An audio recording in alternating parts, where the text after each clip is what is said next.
Voilà. Donc là, on a la côte de blette qui était divisée en deux parce que les blanches ont vraiment des cartes très très larges. On prend un côté, on coupe jusqu'à la moitié et on plie et on tire. Et là, il va rester toutes les fibres qui vont rester accrochées sur la tige. On les prend avec la lame du couteau et on tire tout le long. On retourne la garde et on fait la même chose.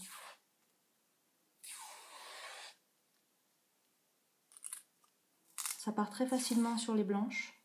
La plupart des cardes blanches ont d'ailleurs des côtes qui sont plates, donc c'est assez simple à enlever.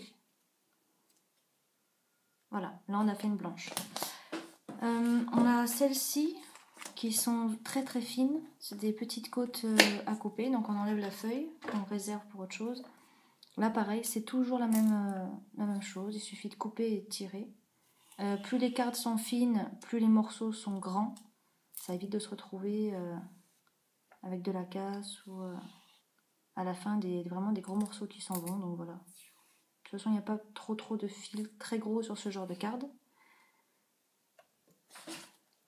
Sur les roses, elles ont des cartes beaucoup plus fines quand même que les blanches. Donc même procédé, on enlève la feuille. On perd un petit peu de couleur quand on enlève les fils des roses. Vous voyez, hein, c'est quand même vachement coloré. Donc pareil, on fait la même chose. On coupe, on tire. Ah, avec les roses, c'est le problème. Ça m'arrive assez souvent par rapport aux blanches. C'est qu'il y a de la chair qui part avec et voilà. Ça fait un peu de la charpie.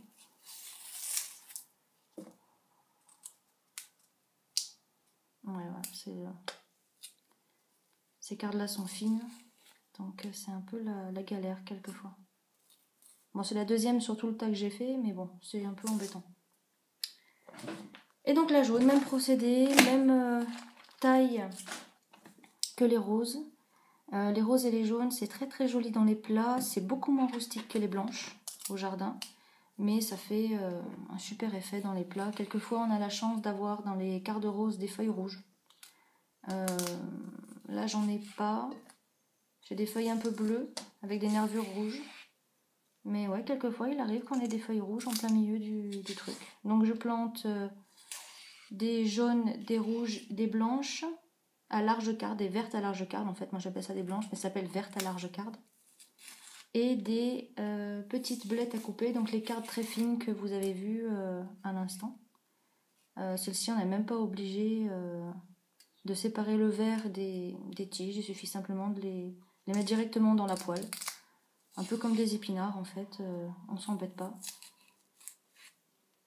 Et ça pousse très très bien. C'est une plante qui est super productive.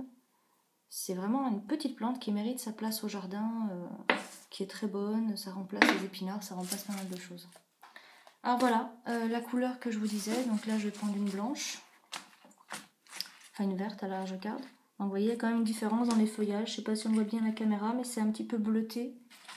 Si j'arrive à trouver une jaune, hop. Ouais, verte et jaune, c'est la même couleur de feuille, et puis vous avez la rouge qui est un peu plus bleue. Bon là cette fois j'ai pas de rouge, tant pis.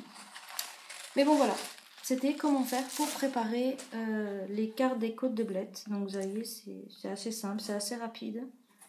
Et ça permet de les cuisiner dans pas mal de recettes. Les feuilles, quant à elles, je les garde.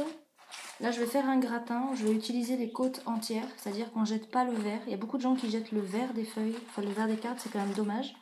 C'est très très bon, ça se cuisine très bien. On peut le faire en gratin, en cannelloni, en la ravioli. C'est vraiment génial, ça remplace avantageusement les épinards quand on n'aime pas trop ça. Ça les remplace super bien dans toutes les recettes avec des épinards. Et il suffit de les garder, on les coupe en petits morceaux, on les fait blanchir. Il faut en prévoir quand même pas mal parce que ça diminue énormément. C'est-à-dire que là j'ai un saladier qui est plein, après cuisson il va me rester peut-être un tiers du saladier. Donc il faut quand même en prévoir pas mal. Donc voilà, c'était pour la petite préparation d'une petite parenthèse sur la côte de blette qui est vraiment un légume qui mérite sa place.